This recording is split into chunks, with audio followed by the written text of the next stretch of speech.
If you want to grow your net worth from $0 and really explode it, it's not about finding that perfect investment or following some sort of get-rich-quick course. It's about following a very simple, boring stack of behaviors consistently over time. In this video, I'm going to walk you through the exact 5 layers that I call the boring stack. Now, if you follow all 5 layers, I can almost guarantee that you will hit your net worth goals, including your first 100K. So, let's start with layer number 1 today, knowing your number. All right, so let's say your goal is $100,000 and you want to push your limits and try to attain it in exactly 1 year. In order to do that, you would have to know exactly what your time needs to be valued at in order to hit your goal. Studies show that if you're able to write down goals that are very specific and measurable, you are 42% more likely to hit them. Now, on the flip side, vague goals are going to produce vague results. So the first thing that we need to do is actually pretty boring. It's to figure out the actual number that we are targeting. $100,000 in a single year is $273 a day. But if you're only counting the $260 working days that we have in a year, that will jump up to around $384 per day. Or roughly speaking, you would have to make around $48 an hour in a standard work week. Now, of course, even if you were making $48 an hour and making $100,000 a year, you're not exactly taking home $100,000 a year. There are going to be bills, taxes, expenses, etc. So maybe a better stretch goal here is to actually hit it in 3 to 5 years. At 3 years, we would need to net save. So that means after all expenses, $91 per day. And if we wanted to hit it in 5 years, we would need to save around $55 per day. So perhaps you even make a table for yourself, which is what I did originally. I mapped out how much I needed to save based on a 3-year, 4-year, 5-year, 6-year, and 7-year time horizon. The timeline that's going to be right for you is going to depend on how much you make, how much you can save, and also perhaps some of your investing returns. But investing returns aren't everything because Morgan Housel, the author of the book The Psychology of Money, says that, quote, building wealth has little to do with your income or investment returns and lots to do with your savings rate. Now, that's not what Wall Street or crypto day traders want you to hear, but the math is actually shockingly simple. If you save and invest $15,000 a year and earn a 4.5% return, after 6 years, you would have around $105,000, but 85% of that actually came from your savings and only 15% came from your investment returns. Okay, but let's pretend you are a great investor and you average 10% per year. You'll actually hit it in 5 years, but savings will still make up 77% of your first 100K. Lastly, let me give you an extreme example. Let's pretend you invest $10,000 per year, and this time you are averaging 20% returns every single year, which is nuts, by the way. That's maybe close to what Warren Buffett was able to accomplish over periods of his career. It would take you still about 5 years to hit $100,000. And even then, 60% of it, or the majority, is still comprised of savings and 40% is investment returns. So the boring truth here is that the first 100K is actually a savings game and not an investing game. You saw that we just got 20% returns, but the majority still came from savings. So that's layer number 1. You want to figure out your number, reverse engineer the timeline, and then write down that weekly or monthly target that you have. And you want to put it somewhere where you will actually see it. Let's move on to layer number 2. This is one of my favorites. It's to become hard to replace. By being hard to replace, you will make more money. That's just the simple fact of it.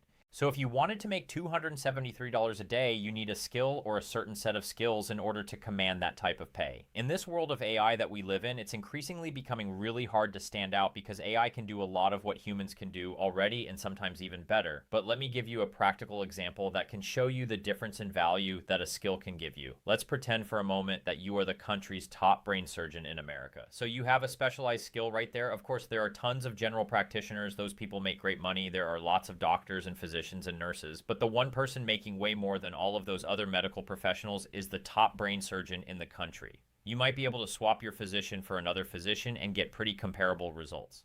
But if you're trying to find a brain surgeon and there's maybe a handful of them out there, then those people are going to command a huge premium on that market.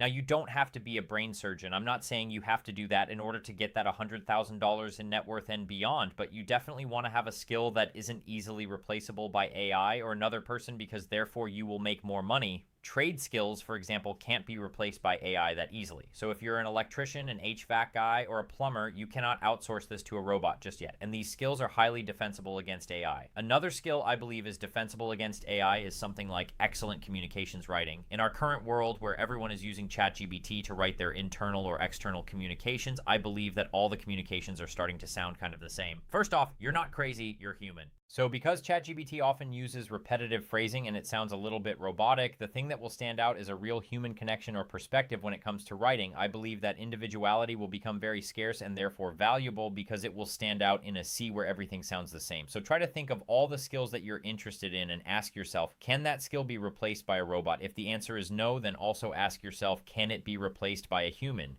You want skills that are hard to replace because it just comes down to supply and demand. If there's less supply of a valuable skill that you have, you will be more in demand and therefore you will be able to make more money in the job market. Let's move on to layer number 3. Today we talked about how to earn income as well as how to figure out what your number is in order to hit $100,000 as quickly as possible. But we still need to talk about the other side of the equation, which is spending. Every dollar you don't spend gets you closer to that $100,000 number. That's because if you aren't spending it, you have an opportunity to save it and invest it towards 100K. So let's make this practical. I have 3 easy tips for you. The first is what I like to call the 24-hour rule. This is probably the single most effective thing that I use in my personal life in order to cut back on spending. Before any non-essential purchase that's over $100, you want to wait 24 hours before you actually buy the thing. Now, $100 is just the number that I chose in my head, but for you, it could be 25, it could be 50, or it could be 75, etc. You just want to make sure that the number you choose is a number that's a little bit of a stretch as to what you don't spend on a regular basis. So for me, I know that oftentimes I might go out to eat with a friend and that might be $50 for lunch. So I don't really think too much about those purchases. However, if I'm about to buy something that's $120, like a trackpad from Apple, I'm going to be thinking about that purchase a little bit harder. Most spending decisions aren't planned, so they're pretty emotional actually. So by giving yourself 24 hours between when you see the item and when you actually purchase that item that's over, let's say $100, that gives you this gap of time to really question if you really need this item or not. What you'll actually find in most cases is that after 24 hours, you might not even want that item anymore. And that's how you're going to save a little bit of extra cash. The second practical tip that I have for you is to do easy alternate swaps. So whenever you're about to spend money, think about if there's a less costly alternative to doing so. If you go to Starbucks every day, why don't you try making coffee at home? If you like eating out every meal, perhaps you switch it up and meal prep for a week to see how much money you could save. And my favorite, when you do go out for lunch, maybe you keep it simple, maybe you get the sandwich, but you skip the chips and you skip the drink. And this small decision will save you money over longer periods of time. And the last tip that I have for you guys to cut costs is to look at the biggest 3 categories where most people spend money, and that's going to be housing, cars, or food. So if you are really serious about hitting $100,000 as quickly as possible, you have to think about where your money is going in relation to these 3 big categories. For example, let's pretend you currently live by yourself and you pay $500 a month in rent, but your lease is coming due. The question then worth asking is, could I get a roommate for my next lease, or could I live 15 minutes further than where I live right now if it saves me an extra $500 a month? Because if some of the answers to these questions are yes, then you should absolutely do so. The power of saving that extra $300 to $500 a month is going to change your life dramatically, especially if you do it early on. Now, after you do that exercise with housing, then I want you to do the same exercise with your car as well as the food that you are eating. With your car, are there ways to lower your car costs? Perhaps you look into comparing auto insurance offers across different providers, and you might be able to save $100 or $150 a month doing that. I'll link a car insurance comparison tool down below in the description where you can easily check to see if you're already getting the best offer on insurance. So you could try to save some money there, or you might even sell your current car, which has a really high monthly payment. You would get a reliable used car instead, and then you would save the monthly difference. I want you to understand this is not about being too cheap or too frugal. You're simply just being intentional with your money. There's a big difference between being cheap and being deliberate, and I think if you are deliberate and intentional with your money, you will be in the right frame of mind to change overall all your financial habits. All right, so now we know our number. You're going to become harder to replace as well, and you're cutting unnecessary costs. So what is layer number 4? And that is going to be automating these behaviors. James Clear says it best in Atomic Habits.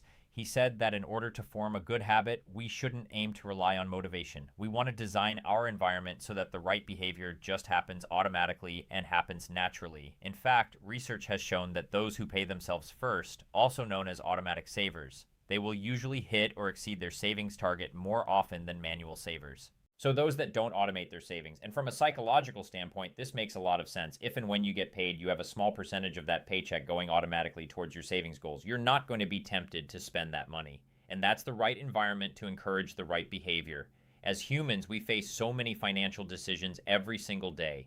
And if you have to make every single one of those manually, That's a decision that you could possibly get wrong. And in fact, we often get them wrong when left to our own devices. So I would say take the time to set up some sort of automatic savings transfer plan. If you work for somebody else, you can either do it on the payroll side with your employer, or you can simply set up an automatic transfer in your own online banking. Say you make $2,000 every 2 weeks, try setting it up. So you save $400 automatically every pay period that gets split between a savings account and an investment account. And that means at least every month you'll have at least $800 you have to work with when it comes to saving or investing. All right, this brings me to my fifth layer of our stack today. And it's honestly the hardest of them all because it doesn't require any skill. It just requires something that people severely underestimate, and that is time. Everything that we've talked about in this video, it doesn't work if you quit after 3 months. I said this in a previous video, but building wealth does not give you instant feedback. It's not like when you go out on the golf course, you know you're about to hit this ball and then you hit the ball and maybe it goes nowhere. When it goes nowhere, you know that you just hit a bad shot. Therefore, you are getting instant feedback on how well you just struck that ball. Your direct input in this case had a direct result, which was that the ball went nowhere. Therefore, if you wanted to iterate on that feedback at that point, you could. But with investing and growing your wealth, it's going to be vastly different. There's a huge delay in what you are doing now versus what your expected result is going to be. Because of this long delay, I can guarantee you that there will be some people that watch this video, they will do everything that I say in this video to a T.